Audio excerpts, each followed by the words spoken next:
Hello friends.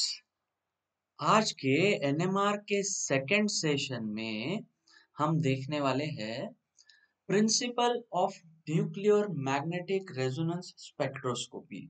तो आज का सफर कुछ इस तरह से चलने वाला है फ्रेंड्स। सबसे शुरू में हम देखेंगे कि फर्स्ट लेक्चर में हमने क्या देखा था। We will just have a glimpse of our first lecture, then we will see what is the principle of NMR spectroscopy, selection rule, yani which nuclei shows NMR.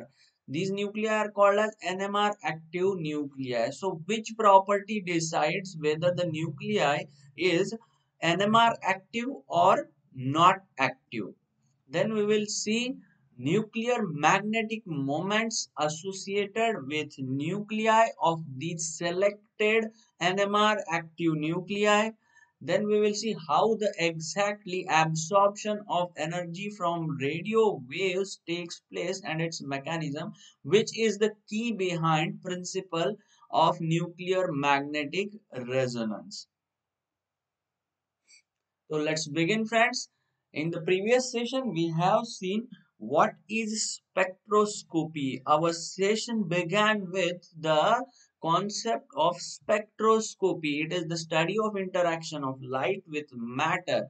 The three I which can explain the spectroscopy in best way were incidence of light, interaction of light with the matter, and interpretation of light. So this was all about spectroscopy, which extensively was dealing with light. So we have seen what is light. Light को हम कहते हैं electromagnetic radiation. So why light is called as electromagnetic radiation?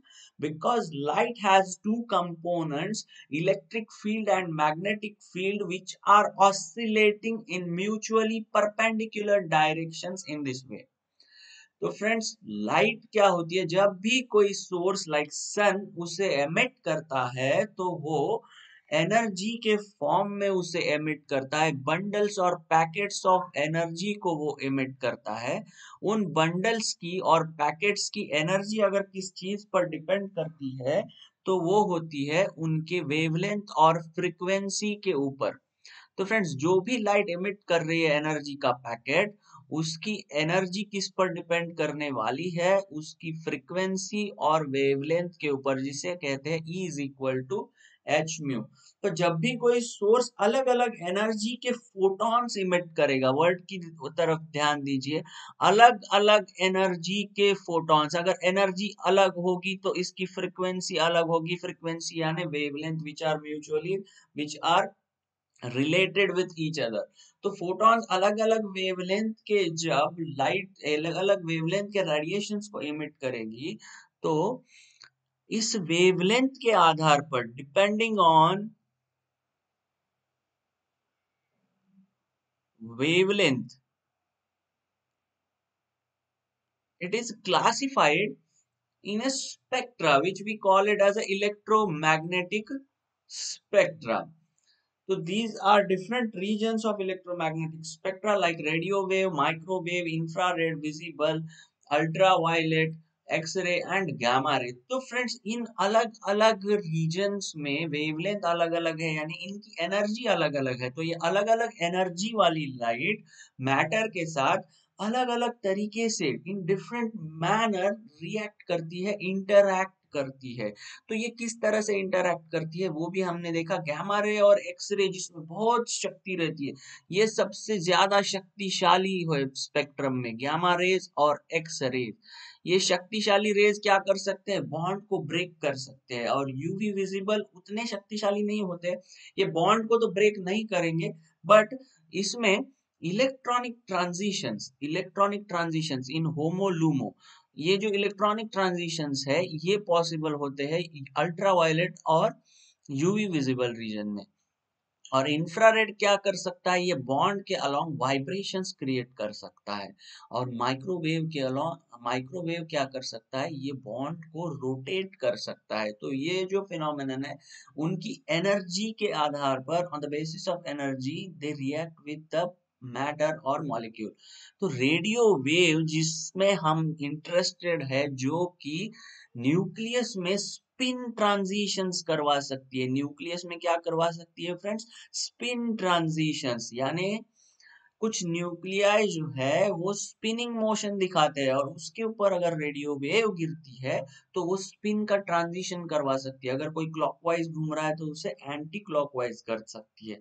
और nuclear magnetic resonance में हम कौन सी wave use करते हैं? रेडियो वेव यूज करते हैं। तो चलो देखते हैं ये फिनोमिनन पूरा होता कैसे है, which is included in principle of nuclear magnetic resonance.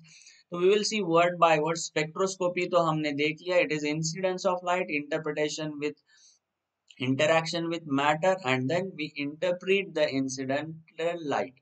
So these three I best represent the spectroscopy. Now we will see why these three words are coming into picture. Nuclear magnetic resonance. तो friends resonance क्या होता है?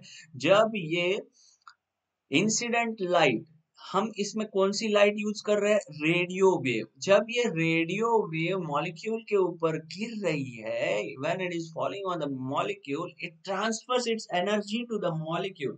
यानी radio wave अपनी energy जो है वो molecule को दे रही है। That phenomenon is called as resonance. तो when radio wave can transmit, when radio wave can transfer its energy, अगर जब ये एक्सेप्टिंग एंटिटी, एक्सेप्टिंग मॉलिक्यूल के कंपोनेंट्स जो है वो रेडियो वेव की तरह सिमिलर होंगे, तब वो एनर्जी को एब्सॉर्ब कर पाएगा। यानी न्यूक्लियाई के अराउंड भी oscillating electric and magnetic field रहनी जरूरी है। Then and then only it can accept, it can absorb energy from radio wave and can show resonance. तो फ्रेंड्स चलो देखते हैं कि न्यूक्लियाई के अराउंड ये oscillating electric and magnetic field कैसे जनरेट हो सकती है, होती है। तो फ्रेंड्स प्रकृति में ऐसे कुछ न्यूक्लियाई पाए जाते हैं जो कि स्पिनिंग मोशन दिखाते हैं। जैसे हमने 11th-12th स्टैंडर्ड में सीखा था कि electron can spin around its own axis. तो ऐसे कुछ न्यूक्लियाई है जो कि स्पिनिंग मोशन दिखाते हैं। तो ये न्यूक्लियाई कौन से है? जिसमें जो न्यूक्लियाई का एटॉमिक नंबर और मास नंबर दोनों भी, जिन न्यूक्लियाई का एटॉमिक नंबर और मास नंबर दोनों भी ऑड है, atomic number and mass number दोनों भी ऑड है। एक तो इसका एटॉमिक नंबर ऑड रहना चाहिए या मास नंबर ऑड होना चाहिए, या दोनों भी ऑड रहेंगे तो उस टाइप के न्यूक्लियाई एनएमआर एक्टिव कहलाते हैं, जिसमें स्पिन होती है। These are called as spin active और एनएमआर एक्टिव न्यूक्लियाई। तो कुछ एग्जांपल्स देखते हैं फ्रेंड्स, जैसे कि है H1। इसमें तो न्यूट्रॉन का कोई टेंशन ही नहीं है, तो जो इसका एटॉमिक नंबर है वही मास नंबर है, ये ऑड है। इधर लिखते हैं हम number of protons and number of neutrons and mass number. तो प्रोटॉन 1 है, न्यूट्रॉन 0 है, मास नंबर 1 है, तो ये ऑड है, ये भी ऑड है, तो ये स्पिन एक्टिव है, ये स्पिन दिखाएगा। तो चलो और एक एग्जांपल देखते हैं। हाइड्रोजन के बाद आता है हीलियम। हीलियम का मास नंबर है 4, जिसमें है 2 प्रोटॉन 2 न्यूट्रॉन, दोनों भी इवन है, दोनों भी इवन है, तो ये एनएमआर एक्टिव नहीं है। चलो आगे देखते हैं। Boron B11। B11 में प्रोटॉन्स है 5 और है न्यूट्रॉन्स 6। तो अभी देखो इसका एटॉमिक नंबर भी ऑड है, मास नंबर भी ऑड है, दोनों भी ऑड है, तो ये होगा स्पिन एक्टिव, ये दिखाएगा स्पिन। चलो सबसे ज्यादा हम जो केमिस्ट्री में देखते हैं कार्बन C12 आइसोटोप, जिसका एटॉमिक नंबर है 6 और न्यूट्रॉन भी है 6, मास नंबर हो जाएगा 12। तो क्या ये हमारा मोस्ट एबंडेंट कार्बन जो है वो स्पिन दिखाएगा? नहीं, क्योंकि सब कुछ इसका इवन है। लेकिन C13 जो है, C13 में देखिए 6 प्रोटॉन्स है 7 न्यूट्रॉन्स है, इसका एटॉमिक नंबर इवन है, एटॉमिक नंबर इवन है, लेकिन मास नंबर ऑड है। दोनों में से कोई एक ऑड रहेगा तो भी वो स्पिन एक्टिव रहता है। तो इस तरह से C13 जो है वो एनएमआर एक्टिव है। तो फ्रेंड्स ये है सिलेक्शन रूल की which nuclei shows this property of resonance, nuclear magnetic resonance. So these nuclei are NMR active nuclei. Rest of the nuclei we cannot use NMR spectroscopy for all kinds of atoms. Only those nuclei which have spin can be analyzed by using this principle or using this instrument NMR. तो friends ऐसी क्या nuclei में property आ जाती है spin की वजह से. तो जब कोई चार्ज स्पिन होता है friends, go back to your class 10th chemistry, magnetic effect of electric current, यानी जब कोई चार्ज मूव कर रहा है तो वो अपने सराउंडिंग में मैग्नेटिक फील्ड जनरेट करेगा. और अगर प्रोटॉन है न्यूक्लियस में तो उसके ऊपर चार्ज कौन सा है, पॉजिटिव चार्ज है. न्यूट्रॉन तो चार्जलेस है. जब nucleus positively charge nucleus spin करेगा तो डेफिनेटली वो मैग्नेटिक फील्ड जनरेट करेगा.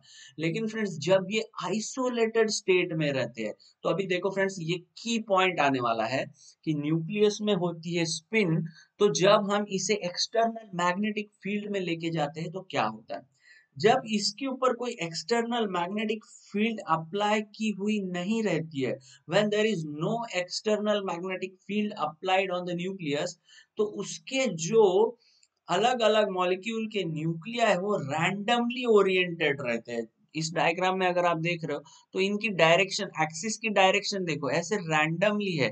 दे रोटेट आइदर क्लॉकवाइज और एंटी क्लॉकवाइज. इनकी डायरेक्शंस जो है ये रैंडमली ओरिएंटेड रहते हैं. और इसमें की थिंग आपको नोट करने जैसी है फ्रेंड्स कि इसके जो स्पिन है इस रैंडम डायरेक्शन में जब ये स्पिन कर रहे हैं, when there is no external magnetic field, इनकी एनर्जी जो होती है वो सेम होती है, जिसे कहते हैं डीजेनरेट न्यूक्लियर. जैसे हम ऑर्बिटल में कहते थे ना, P X P Y P Z are degenerate orbitals because the energy of all the orbitals is same in a subshell. तो इस तरह से ये भी न्यूक्लिया जो है इनकी एनर्जी जो है वो सेम है, इसीलिए इन्हें डीजेनरेट न्यूक्लिया कहते हैं. तो ये एक्सटर्नल मैग्नेटिक फील्ड में ये न्यूक्लिया सबकी एनर्जी जो है वो सेम है. और अगर इनमें एनर्जी का एब्सॉर्प्शन करवाना है तो इसमें एनर्जी गैप रहना चाहिए, तभी तो ये एनर्जी एब्सॉर्ब करके कुछ एक्साइटेड स्टेट में जाएगी. एनर्जी एब्सॉर्ब करती है, जब भी कोई एनर्जी जब भी कोई एंटिटी एनर्जी को एब्सॉर्ब करती है तो उसमें दो चीजों का रहना बेहद ही जरूरी है. कौन सी दो चीजें फ्रेंड्स, टू एनर्जी लेवल्स. अगर उसमें दो एनर्जी लेवल्स है, ground state and excited state, तभी ये ग्राउंड स्टेट वाला एनर्जी को एब्सॉर्ब करके एक्साइटेड स्टेट में जाएगा. तो ये जो एनर्जी डिफरेंस है, ये जो एनर्जी डिफरेंस है ये क्रिएट होता है इस मैग्नेटिक फील्ड की वजह से, एक्सटर्नल मैग्नेटिक फील्ड की वजह से. और यही मैग्नेटिक फील्ड इसके around oscillating electric and magnetic field भी जनरेट करती है. Oscillating electric and magnetic field, तो ये कैसे करती है, देखो फ्रेंड्स न्यूक्लियाई जब स्पिन कर रहा है, हमें बार बार इसकी डायरेक्शन के साथ डील करना है. तो सबसे पहले हम देखते हैं कि जब ये स्पिन कर रहा है तो ये मैग्नेटिक लाइंस की डायरेक्शन कैसी होगी वो हम देखेंगे. तो फ्रेंड्स ये हमें मिलती है राइट हैंड थंब रूल से. मान लो ये दो न्यूक्लिया है, एक क्लॉकवाइज स्पिन कर रहा है और एक एंटी क्लॉकवाइज स्पिन कर रहा है. इधर देखोगे आप ये लेफ्ट वाला जो है ये एंटी क्लॉकवाइज स्पिन कर रहा है. अगर ये स्पिनिंग डायरेक्शन में हम हमारे इन 4 फिंगर्स को लाते हैं, अगर मान लो ये कॉइल है, इसमें ये एंटी क्लॉकवाइज डायरेक्शन में हम हमारे 4 फिंगर्स को अलाइन करते हैं, तो थंब जो है वो मैग्नेटिक फील्ड लाइंस दिखाएगा, मैग्नेटिक फील्ड की डायरेक्शन दिखाएगा. यानी थंब की डायरेक्शन में मैग्नेटिक फील्ड होगी और थंब के डायरेक्शन में ऊपर जो होगा नॉर्थ पोल होगा उस मैग्नेट का, नीचे जो होगा साउथ पोल होगा. ये इस तरह से इसमें से फील्ड लाइन जनरेट होगी, north to south, north to south, north से साउथ में ये फील्ड लाइंस आएंगे। इस तरह से इस मैग्नेटिक फील्ड की डायरेक्शन होगी। जब ये न्यूक्लियाई स्पिन होने वाले हम किसी एक्सटर्नल मैग्नेटिक फील्ड में रखेंगे, तो ये दो न्यूक्लियाई की स्पिन तो ऑपोजिट है, तो आने वाली मैग्नेटिक फील्ड की कुछ एक पर्टिकुलर डायरेक्शन होगी। तो इसमें से कुछ न्यूक्लियाई उस फील्ड के साथ अलाइन करेंगे और कुछ न्यूक्लियाई जो है वो उस फील्ड के साथ उस फील्ड को अपोज करेंगे। और जो न्यूक्लियाई उस फील्ड को, मान लो ये वाले न्यूक्लियाई है, ये जो पहले रैंडमली ओरिएंटेड थे, which acts as a magnet, जिन्हें हमने इधर प्रेजेंट किया है, जो कि दो न्यूक्लियाई की स्पिन ऑपोजिट है, तो एक का नॉर्थ पोल दूसरे का साउथ पोल की डायरेक्शन में होगा, यानी दोनों के मैग्नेटिक फील्ड्स एक दूसरे से अपोजिट रहेंगे। तो एक्सटर्नल मैग्नेटिक फील्ड जब अप्लाई करेंगे तो ये एक दूसरे वाली जो डायग्राम है ना, अप्लाइड मैग्नेटिक फील्ड, कुछ इस तरह से ये अपने को अलाइन करेंगे, कुछ इस तरह से अपने को ये रीओरिएंट करेंगे। लेकिन इसमें होगा क्या, कुछ न्यूक्लियाई जो है वो एक्सटर्नल मैग्नेटिक फील्ड के डायरेक्शन में होंगे और कुछ न्यूक्लियाई जो है वो एक्सटर्नल मैग्नेटिक फील्ड को अपोज करेंगे। तो जब ये फील्ड के साथ होंगे अट्रैक्शन की वजह से, तो उनकी एनर्जी क्या होगी फ्रेंड्स, उनकी एनर्जी कम होगी। मान लो ये दो न्यूक्लियाई है which are acting as a magnet, तो जब ये एक्सटर्नल फील्ड के साथ अट्रैक्ट करेंगे, ये एक्सटर्नल फील्ड के साथ एक दूसरे को अलाइन करेंगे, देखो ये नॉर्थ पोल इसका साउथ पोल, ये जो दो है ये एक्सटर्नल फील्ड बता रहे हैं, ये क्या है, एक्सटर्नल फील्ड है।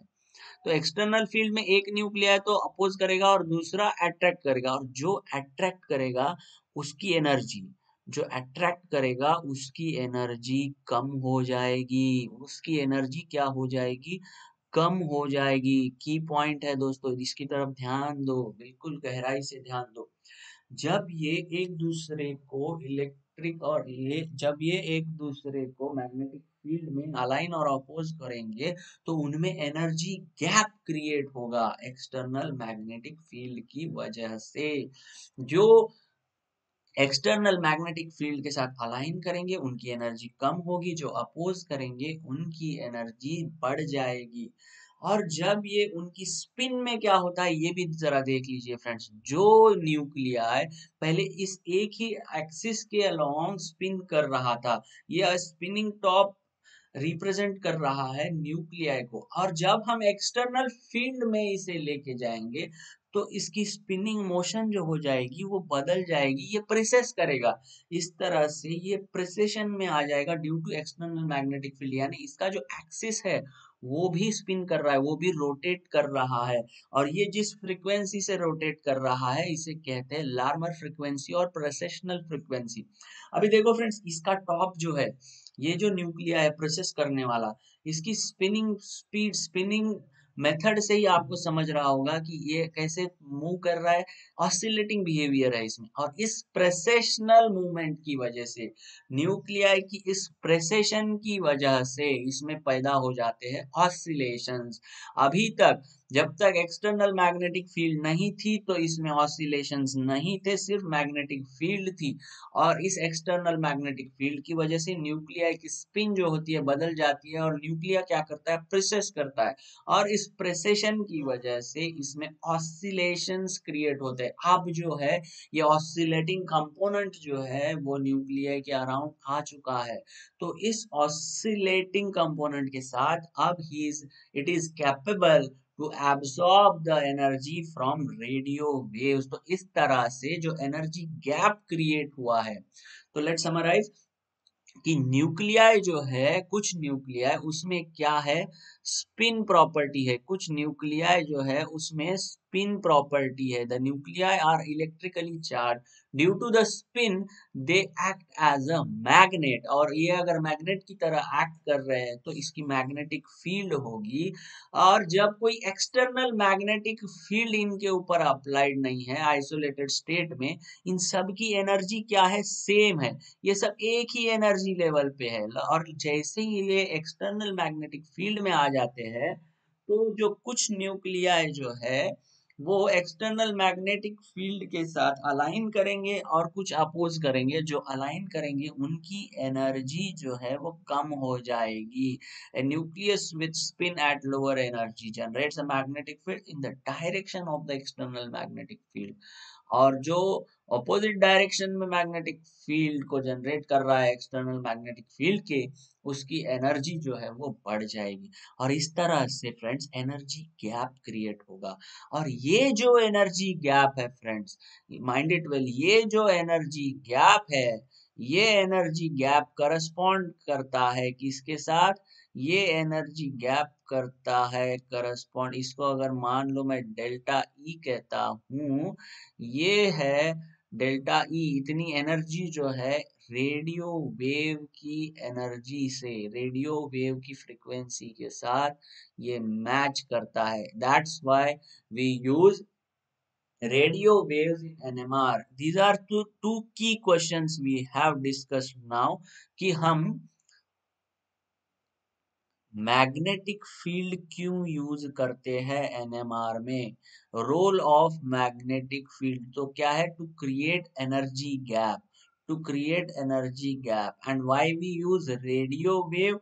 ये जो गैप है, ये एनर्जी का गैप है, that energy gap is exactly corresponds to radio wave range of electromagnetic spectrum.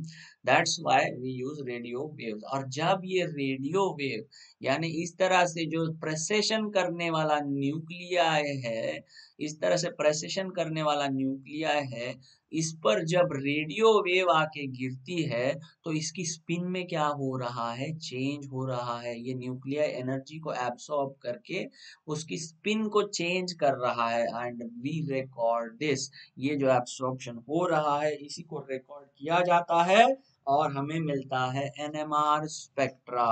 यानी जो न्यूक्लियाई स्पिनिंग प्रॉपर्टी शो करते हैं उस पर हम एक्सटर्नल मैग्नेटिक फील्ड अप्लाई करके एनर्जी गैप क्रिएट करके रेडियो वेव फ्रीक्वेंसी एब्सॉर्ब करवा के जो स्पेक्ट्रोस्कोपी करते हैं वो है न्यूक्लियर मैग्नेटिक रेजोनेंस स्पेक्ट्रोस्कोपी।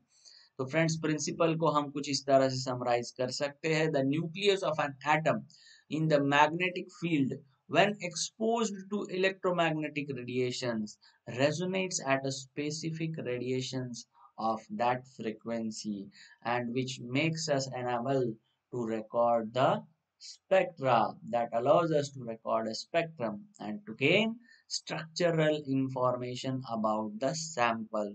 तो फ्रेंड्स देखते हैं कि अलग अलग फ्रीक्वेंसी में ये किस तरह से न्यूक्लियाई रेजोनेट करते हैं और हमको एनेबल करते हैं उसके स्ट्रक्चर आइडेंटिफिकेशन में।